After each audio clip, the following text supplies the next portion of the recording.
Assalamualaikum, selamat sore Pak Abdullah. Waalaikumsalam. Selamat sore. Baik, Pak Abdullah, pertama soal data catatan yang kami peroleh 439 pedagang terpapar corona di pasar tradisional. Di berapa pasar ini Pak Abdullah? Dan provinsi Ya, mana yang paling banyak? ya ini terupdate pada tanggal 10 ya, Iya, 300 sekian. Per hari ini ada 477. Catatan yang kami terima memang beberapa provinsi cukup tinggi karena memang rapid test dan swab itu dilakukan secara menyeluruh ke pasar-pasar dan secara bersamaan. Kan ada beberapa opsi ya, bisa dilakukan secara iya. bertahap atau dilakukan secara menyeluruh.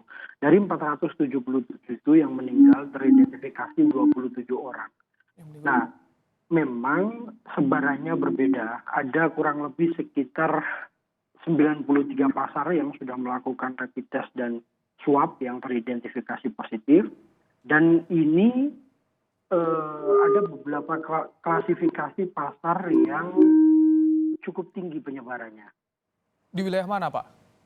Eh, di Sumatera Barat, di Jawa Timur, di Surabaya, di Bali ada cukup lumayan 15, di Jakarta, Pasar Klender 20, di Palangkaraya ada 27, Baik.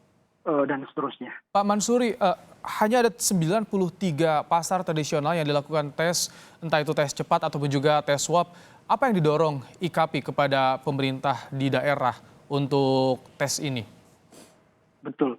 Memang pasar ini kita sepakat bahwa upaya melakukan swab dan rapid test itu harus dilakukan untuk menjaga dan menyampaikan kepada publik bahwa pasar tradisional itu aman menjadi tempat belanja masyarakat.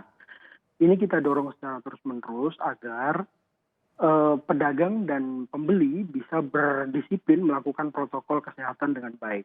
Yang jauh lebih penting adalah pemerintah daerah terus melakukan langkah-langkah dan upaya protokol itu, termasuk sosialisasi, karena fakta di lapangan masih kurangnya sosialisasi, masih kurangnya komunikasi, sehingga banyak sekali benturan-benturan atau disinformasi yang diterima oleh pedagang. Nah, ini yang penting diluruskan, penting didorong bahwa rapid test itu tidak berbahaya. Rapid test ini hanya meyakinkan kepada publik bahwa pasar tradisional tetap buka, tetap berjalan sebagaimana mestinya. Kita telah menghadapi proses penurunan omset yang cukup lumayan besar waktu Ramadan kemarin, Baik. maka kami berharap ini bisa didorong agar publik yakin untuk belanja ke pasar tradisional. Tapi tadi Pak Mansuri kita lihat di berita di Kompas Petang sebelumnya ada di Cilengsi pedagang pasar menolak untuk dilakukan tes, diminta untuk terbuka karena selama ini tidak diberitahukan informasinya soal hasil tesnya. Apakah dari IKAPI Benar. juga melakukan komunikasi dengan para pedagang soal kepatutan tes ini, Pak Mansuri? Ya, ya memang ini cukup mengecewakan ya, mengusir petugas swab dan rapid test untuk melakukan rapid test di pasar itu memang kami menyesal, tetapi juga kami harus menyampaikan bahwa komunikasi yang buntu antara pemerintah daerah dan pengelola pasar terhadap pedagang membuat pedagang sendiri tidak mendapatkan informasi utuh tentang pentingnya rapid test dan swab. Berlebih lagi sebelumnya di Pasar Cilengsi dinyatakan ada yang positif. Sedangkan pedagang tidak diberitahu siapa sebenarnya yang positif, siapa yang sudah melakukan swab dan rapid test.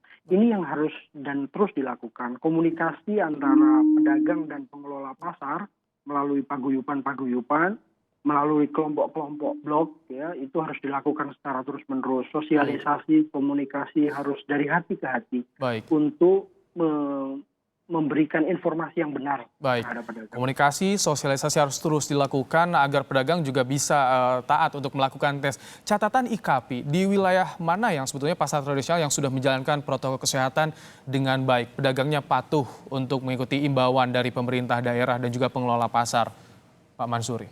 Ya, ini justru kami menemukan fakta yang aneh ya. Jika pasarnya sudah di rapid test atau swab dan dinyatakan ada yang positif, justru secara psikologi itu menguatkan disiplin pedagang dan pembeli.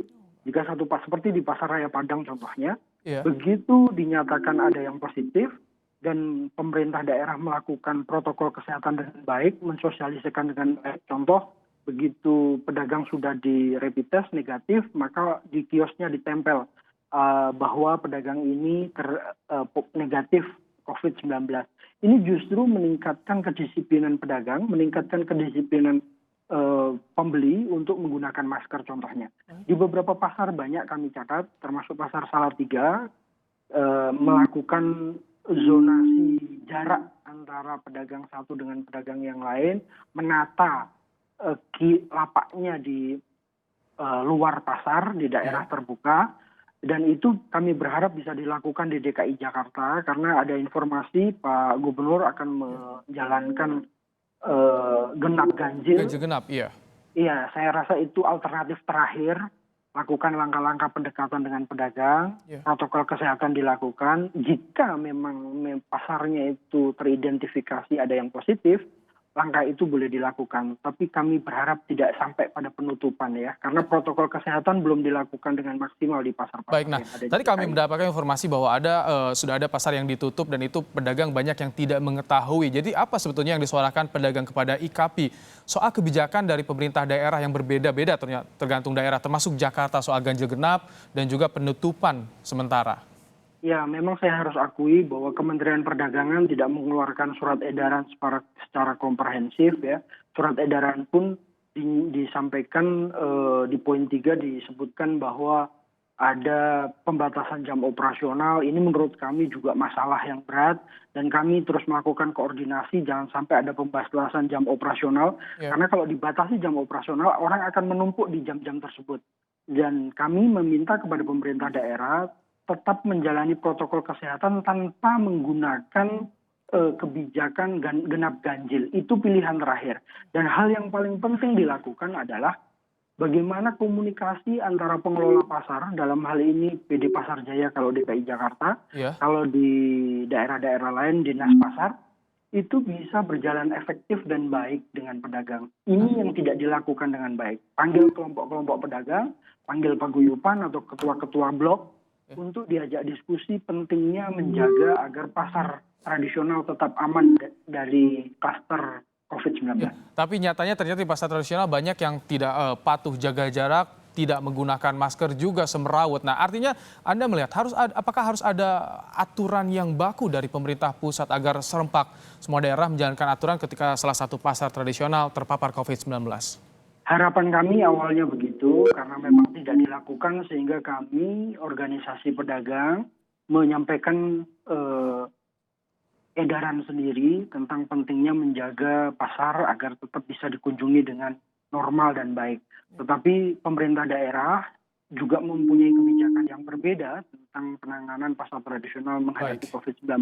Ini yang harus diluruskan, harus dilakukan secara bersama-sama. Memang pasar tradisional itu menjadi kewenangan pemerintah daerah, tetapi yang paling penting jika ada aturan yang baku yang diberlakukan bersama itu jauh lebih penting. Karena di dalamnya ada perputaran ekonomi yang sangat besar sekali dan menyangkut hajat hidup orang banyak. Terima kasih Pak Abdullah Mansuri, Ketua Ikatan Pedagang Pasar Indonesia telah bergabung bersama kami di Kompas Petang.